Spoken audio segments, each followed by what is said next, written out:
Hello, my name is Trent Stoneberg. This is my Workshop 2 video. Here I have my um, J-flap creation of my push-down automata. As you can see up here, it's for an even palindrome. When you go through it, you start at Q0. You have an empty character. It sees a Z, or it should see Z at the bottom, because that's what the bottom of the stack should be. And it pushes Z back down, so that there's a Z at the bottom, and that comes back here. There's if the last character in the stack is a Z, it gets the final state.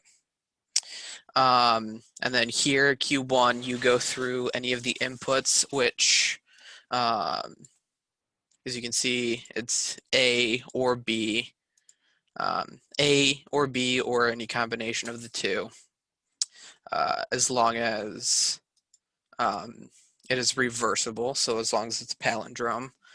Um, if there's a B and if the first input of the palindrome is a B, puts the B and Z on there, so the Z is still at the bottom of the stack. It does the same thing for A.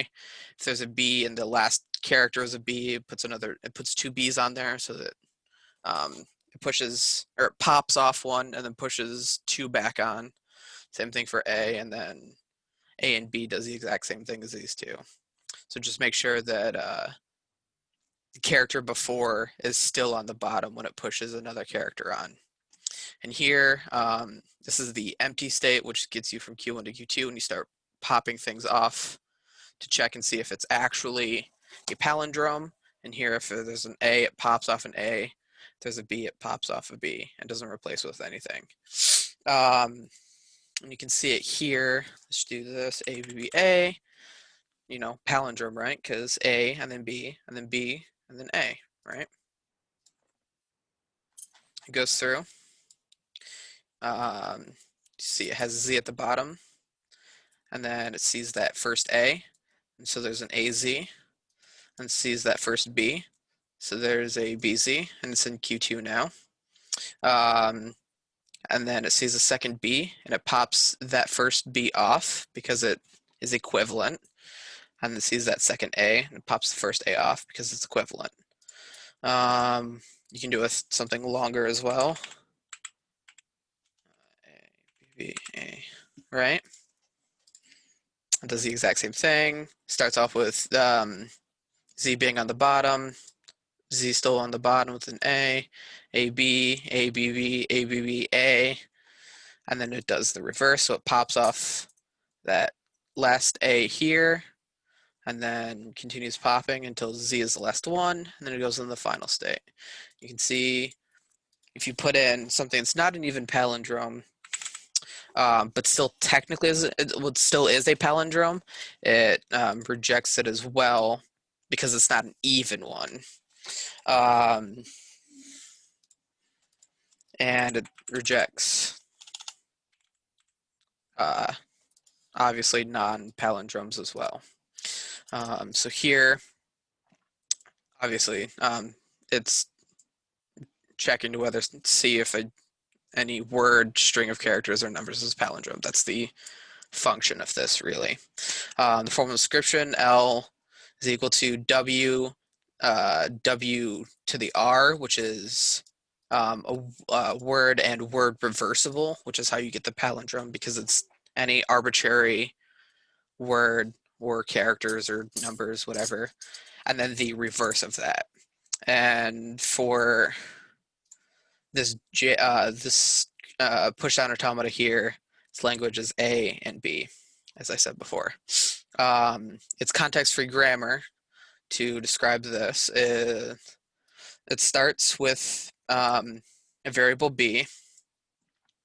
B can either be A variable B A, or B variable B B, or uppercase B, or okay, it can either be lowercase a, uppercase B, lowercase a, or lowercase b, uppercase B, lowercase b, or it can be C. And C can only be epsilon, so an empty string. So like the finale, or not quite the finale, but like C goes in the middle so that it ends. You can see this is my C++ implementation of that. It is to be said that this implementation can check if a palindrome, or if a input is a palindrome regardless if it's even or not, whereas this JFlap can only be even. It's just, I don't know, easier to make it this way. So you have a string for the input. You have a Boolean flag just to tell whether or not the input was a palindrome, which comes into play later on. And you have the stack of characters, because every string is just like an array of characters. And the stack, or array of chars, I should say, stack just holds the input in the form of a stack. So you enter a string, you put it into the string palin, and then outputs an end so that, this flows better. And then this for loop is pushing each piece of the input onto the stack. Just using push to do that. And then this for loop is actually checking to see if if the input is a palindrome using the input and the stack. So it runs through using the length of the input. It checks to see if each character in the input is not equal to the top of the stack. So the input, or the character here, is checked against the character at the exact opposite position. So if there was A, B, B, A, right? This character here is checked against this character. So the first and the last. And then if that is not true, if these are not equal, the flag becomes false, and it just immediately leaves the for loop. I know, break, right? And it goes over to here. But if this character is equal to this character, it continues going through, and it pops a character off the stack. So the stack would look like this. It would be like that, right? This here is a end condition because it likes to get into an infinite loop and then just end the program. I'm really not sure why. I don't know why this just doesn't leave once this is satisfied. Maybe it's because I have this equal to. But anyways, so this keeps running through. It checks to see if this character is equal to this character, which it is. And then the stack pops off the top one. So it would look like that. And checks to see if that character is equal to that character, which it is. And then pops that B off. And then checks to see if that character is equal to that character, which it is. And then it ends. You see that here.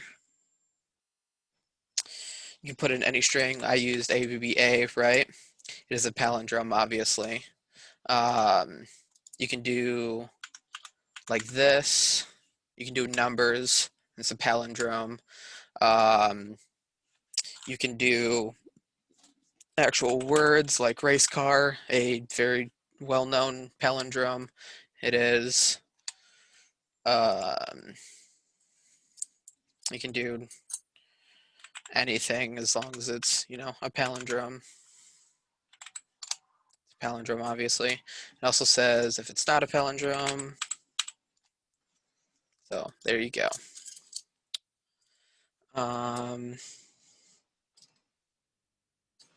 And I think that is it. Thank you for your time.